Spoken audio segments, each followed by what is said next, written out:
वट सावित्री की अमावस्या के दिन ब्रह्मा जी के मुख से प्रकट हुआ है। सौभाग्यवती नारियां अखंड सौभाग्य के लिए वट सावित्री का व्रत आप लोग करते होंगे, कई लोग अखंड सौभाग्य के लिए करेंगे, क्योंकि इस वट के पेड़ के नीचे भगवान विष्णु शंकर जी से विनती करे थे वर के लिए, इसलिए अखंड सौभाग्य का देने वाला, जिसका प्रॉपर्टी का झगड़ा चल रहा हो, अदालत में कोई केस चल रहा हो, किसी भी चीज का केस, अदालत में अगर किसी भी चीज की अगर केस चल रहा है तो बड़ के पत्ते के ऊपर बालू मिट्टी का शिवलिंग बना, बालू रेत का, बड़ के पेड़ के नीचे ही उसकी पूजन करें, उस पे 3 चम्मच दही चढ़ा दें,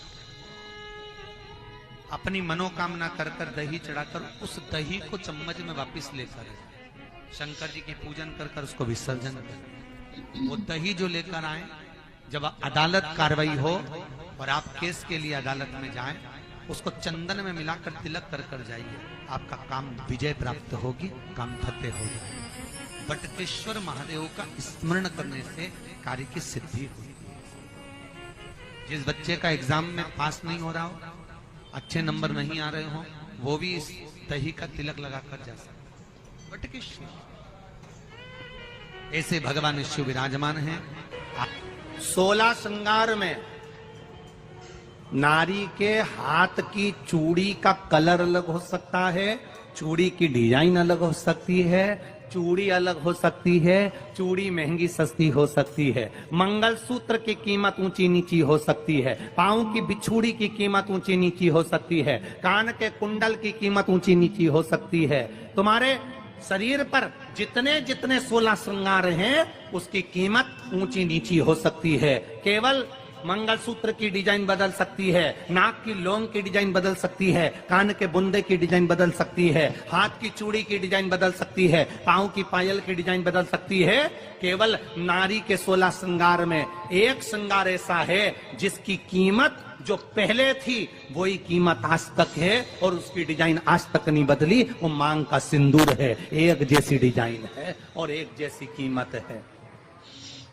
सारे श्रृंगार की कीमत अलग, पर मांग में जो सिंदूर डाला जाता है वो एक कीमत का होता है, एक डिजाइन का होता है और एक जैसा होता है, और वो सबसे भारी होता है। सावित्री यमराज से कह रही है मेरे पति को छोड़ दो। यमराज कह रहा है सावित्री तेरा पति मर चुका है, मांग के सिंदूर को पोंछ दे। सावित्री कहती है पूरा श्रृंगार उतार दूंगी पर मांग का सिंदूर नहीं पूछने दूंगी। तब यमराज ने कहा जब तक तू मेरे मांग का अपनी मांग का सिंदूर नहीं उतारती तब तक तू मेरे पास नहीं आ सकती।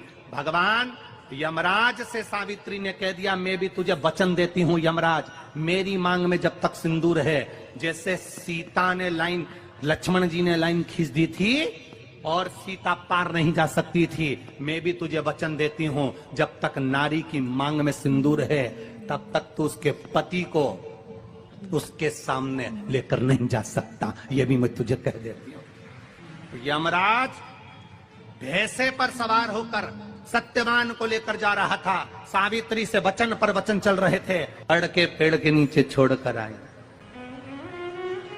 क्या पर वचन चल रहे थे, अड़ के पेड़ के नीचे छोड़कर आए। क्या चाहिए तुझको, क्या चाहिए तुझको, क्या दूं मैं तुझको, कुछ मांग ले मुझसे। सावित्री कहती है क्या दोगे आप, मेरे पति के प्राण दे दो बस वापिस, और कुछ नहीं चाहिए। यमराज यमलोक में प्रवेश करने लगा, मांग के सिंदूर में से थोड़ा सा सिंदूर सावित्री ने केवल हाथ में लेकर अपनी बिंदी पर जो लगाया, सत्यवान को लेकर यमराज अंदर नहीं जा पाया। बाहर खड़े होकर कहता है मांग ले, मैं तुझे एक वचन नहीं, तू बोले तो मैं 2 वचन दे देता हूँ, तू बोले तो मैं 3 वचन दे देता हूँ, तू मांग क्या चाहिए। तब सावित्री ने कहा देना चाहते हो, हाँ। अब यमराज को लगा कि लालच में पड़ गई सावित्री, तब कहा पहला वचन दीजिए मेरे अंधे सास ससुर के नेत्र वापिस आ जाएं। यमराज ने कहा तथास्तु। दूसरा वचन दीजिए मेरे सास ससुर अपने पोता पोती का मुख देखें। यमराज ने कह दिया तथास्तु।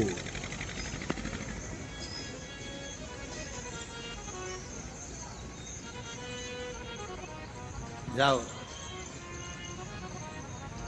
यमराज जाने लगे, फिर आग जलने लगी।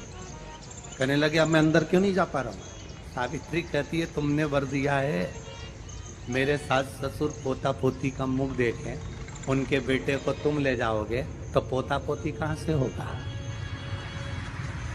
छोड़कर जाओ। लेकर आ गए। कर्जा मुक्ति के लिए सारे वृक्षों में अगर कोई श्रेष्ठ वृक्ष माना गया है तो वो बट का वृक्ष माना गया महाराज। इसलिए प्रशासनिक कार्य के लिए, मानसिक टेंशन में, परेशानियों में बटकेश्वर महादेव का स्मरण किया जाए। और यदि निवेदन करूंगा बहुत ज्यादा, यदि आपको कर्जा हो गया है, बहुत ज्यादा कर्जा हो गया और वो कर्जा चूक ही नहीं रहा, तो थोड़े दिन बड़ के पेड़ के नीचे आप बटकेश्वर महादेव के लिए 1 लोटा पानी, उसमें थोड़ा सा पिसा हुआ चावल पीस के गला लेना चावल को और पीस लेना, पीस के उस पानी में मिला लेना और मिलाकर उसमें थोड़ी सी हल्दी पिसी हुई डालकर बटकेश्वर महादेव के नाम से बड़ के पेड़ के नीचे अपनी कामना कर कर जो कर्जा हुआ है उस कर्जे का भान देते हुए, स्मरण देते हुए छोड़ दीजिए।